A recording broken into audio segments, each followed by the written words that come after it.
Olá pessoal, aqui é o Velgas.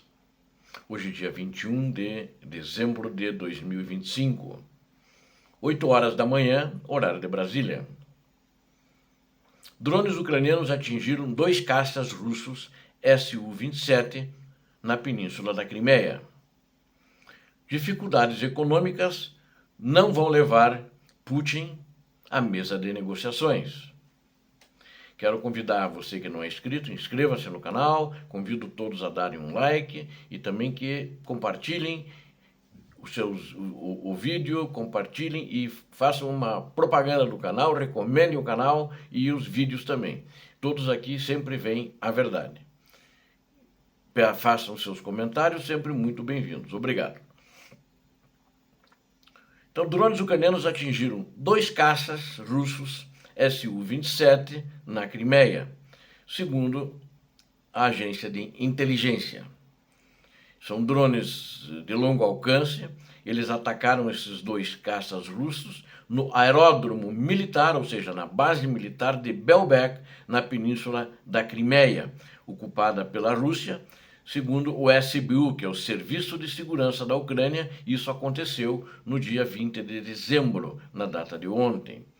De acordo com a agência, os drones são operados pelo Centro de Operações Especiais Alfa do SBU. Esse Centro de Operações Especiais Alfa está muito ativo, que ultimamente tem destruído muitos alvos, muitos ativos estratégicos e importantes para a Rússia. Então, eles estão infligindo à Rússia muitos prejuízos. Notem que esses 2 caças estavam totalmente armados, com suas bombas e seus mísseis, prontos para levantar voo para fazer algum ataque, provavelmente contra civis na Ucrânia.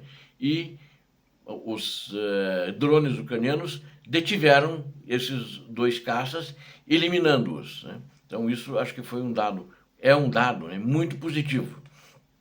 Então, onde estava essa base militar de Belbek, ela fica próxima ao porto, à base marítima de Sevastopol. E ele tem sido usado pelas forças russas como um centro fundamental para o destacamento de aeronaves de combate e o posicionamento de defesas aérea na península. Tanto que aqui nessa região a Ucrânia já destruiu muitos sistemas S-300 e S-400 e Panzer também, né? Então, que ficavam ali para fazer a defesa da península da Crimeia. Drones de longo alcance, justamente do centro, que saíram da Ucrânia e atingiram essas duas aeronaves na Crimeia. Eu acredito como foi exatamente as duas, elas estavam já preparando-se para, em algum tempo, já em seguida, decolar. Os ucranianos já detectaram isso, já detectaram que elas estavam prontas para decolar, devem ter feito esse monitoramento dessas aeronaves com antecedência, e assim que elas estavam prontas, eles mandaram os drones, vamos dizer assim no jargão popular, mandaram bala e bingo, no alvo, acertaram e as aeronaves estão inoperantes. Segundo o SBU, o custo dessas 2 aeronaves, o custo combinado das duas, né, é estimado em cerca de 70 milhões de dólares. E é bastante dinheiro, né, eu acho, porque apesar de serem aeronaves ainda do tempo soviético, é um valor alto. Se for para fazer uma aeronave, como não vai fazer na tecnologia e no padrão soviético, vai custar muito mais caro. Essas aeronaves russas, as mais novas, S-34, S-35, elas estão em torno de 60 milhões de dólares cada uma. Inclusive a Ucrânia já destruiu algumas delas. Inclusive que foi atingido também a torre de controle dessa base aérea militar. Então isso, com certeza, na minha opinião, vai complicar a organização do controle de voos no local, tanto para decolar, quanto assim como para aterrissar. Então é um problema, não sei qual é a extensão do prejuízo dessa torre de controle, mas com certeza vai atrasar muitos voos de chegada, voos militares e de saída, ou talvez nem possam pousar ali, justamente porque é uma época de muita neblina, né? Então precisa de uma torre com pessoal capacitado para operar essa torre de controle aérea. É o segundo ataque bem sucedido do SBU a esse aeródromo de Belbek. Em 18 de dezembro, eles também atingiram equipamentos russos avaliados ali em centenas de milhões de dólares, que são os 2 radares Nebo, que eu já noticiei aqui, e um sistema S-400 Triumph, né? E também um sistema de defesa aérea Panzer. E ali também, na mesma oportunidade que foi destruído no dia 19, um MiG-21, também carregado com a sua carga de combate completa, que ele acabou explodindo, assim como esses, porque justamente a munição explode facilmente, incendiou o avião e foi para a munição e foi para o ar, né? Foi para o espaço. E os ataques importantes, a importantes aeródromos russos, a destruição da aeronave de sistemas de defesa aérea na península da Crimeia, reduzem significativamente o potencial militar dos russos na região, inclusive para fazerem os ataques contra a Ucrânia, que costumeiramente toda noite eles estão fazendo.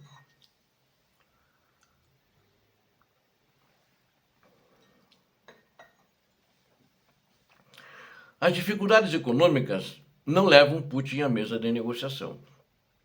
É um dado interessante, analistas internacionais, militares estão fazendo essa análise. Porque eles dizem isso, eles até começam dizendo, né?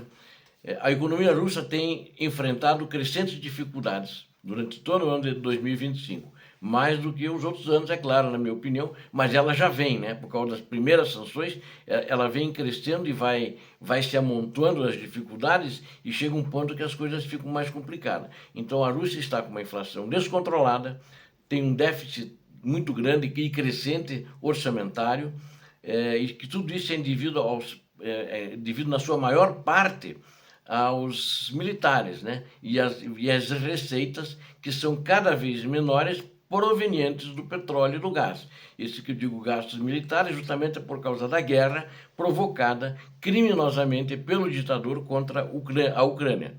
O crescimento econômico também desacelerou drasticamente. Eles anunciaram um PIB grande aí, eles agora é o 10º país de maior PIB, né? Ninguém, vou dizer para vocês sinceramente, o pessoal sério aí do oeste, do ocidente, né? Não acredita nisso. Sabem que isso é manipulado, porque a economia deles está feia. Mas eles acham também que é improvável que a tempestade econômica iminente leve o presidente Vladimir Putin à mesa de negociações em breve para pôr fim à guerra. Analistas dizem que o Kremlin ele pode suportar essa situação se a guerra continuar como está. Não avança, mas fica ali, fazendo esse atrito, tentando desgastar, tentando cansar não somente a Ucrânia, eles acham que a Ucrânia resiste, mas desgastar a Europa, porque os Estados Unidos, segundo os russos estão achando, segundo analistas, os Estados Unidos não vai mais ajudar tanto, devagar vai se retirar.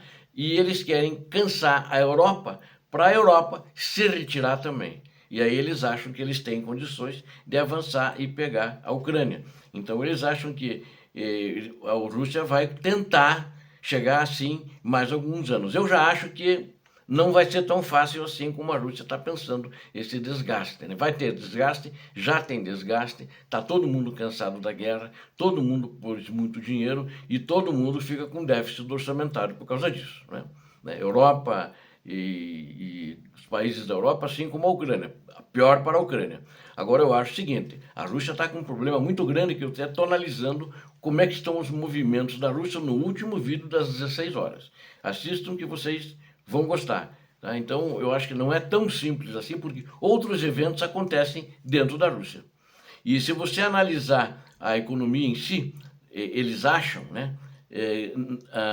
Não será a gota d'água que fará o copo transbordar. Quem diz isso é Maria Snegovaya, pesquisadora sênior para a Rússia e Eurásia no CSIS, que é o Centro de Estudos Estratégicos Internacionais, que é um think tank, não é catastrófico, ela diz, é administrável. Bom, eu não sei o que ela diz, não é catastrófico. Nessa guerra, vocês viram no vídeo anterior que só em Pokrovsk morreram 130 baixas quase, 128 na realidade, 108 baixas só ontem. Em todo o teatro de operações, mais de 1.000. Então, a coisa, acho que o pessoal também está se acostumando com a guerra, essa elite russa, né? E olhando para os próximos 3 a 5 anos, eu acho que a Rússia não chega lá. Mas eles acham, esse think tank, de que a Rússia pode continuar lutando, assim como está, mas não vai avançar, não adianta nada, só vai perder gente, ela vai chegar num ponto de não retorno e vai parar. Eu acho que este ano é o decisivo para a Rússia. Esse ano que vem, 2026. E eu acho que até metade do ano a economia vai estar colapsada totalmente, né? Então, é uma discordância, mas eu resolvi apresentar isso porque é uma visão nova, né, que eles estão apresentando e eles estão justamente com medo, mas na realidade eu acho que isso é uma contra-informação, é uma propaganda para amedrontar aqueles países que estão ajudando a Ucrânia, né? E tem um grupo de economistas russos que o Putin persegue e eles se exilaram, eles são os anti-Putin. Eles acreditam que a guerra de desgaste pode continuar ainda por mais um tempo, né? Eu acho que é esse ano, no máximo, até metade do ano, eles vão, não sei. Se não for isso, eu venho aqui e digo também. Mas é uma análise pessoal minha. Que eles acham que a capacidade da Rússia de travar a guerra não é impedida por quaisquer restrições econômicas. Que eu acho que eles estão errados também. Então são duas visões. Apesar de eles serem anti-Putin, parece que eles torcem um pouco para a Rússia, porque a Rússia, de fato, está se arrastando. Agora, existe um problema, né, que eu quero frisar bem aqui, que isso pode ter... Como é que eles podem alongar mais isso? O presidente americano, Donald Trump, acho que isso tem que ser destacado em letras bem grandes. No dia 19, hoje é dia 21, no dia 19, sanções para algumas empresas russas que estavam em vigor, ele suspendeu. Então elas podem voltar a importar dos Estados Unidos da América, não da Europa, porque a Europa não concorda, manteve as sanções. E notem que tem algumas empresas que fabricam material bélico que compram de empresas americanas. Essa sanção também foi suspensa, então eles podem comprar os seus insumos para o material bélico que eles fabricam, né? Então, o grande aliado hoje de Putin não é talvez o aliado chinês, mas sim o grande aliado americano. Isso aí, na minha opinião, eu não esperava isso, e principalmente tirar sanções de empresas russas de armamento. Obrigado a vocês que assistiram esse vídeo, conto com você, dê um like, inscreva-se, aqui você viu a verdade. E peço também que compartilhem com suas redes sociais. Deus abençoe a todos vocês, Deus abençoe a Ucrânia, Deus abençoe o Brasil. Paz e bem, paz para toda a humanidade.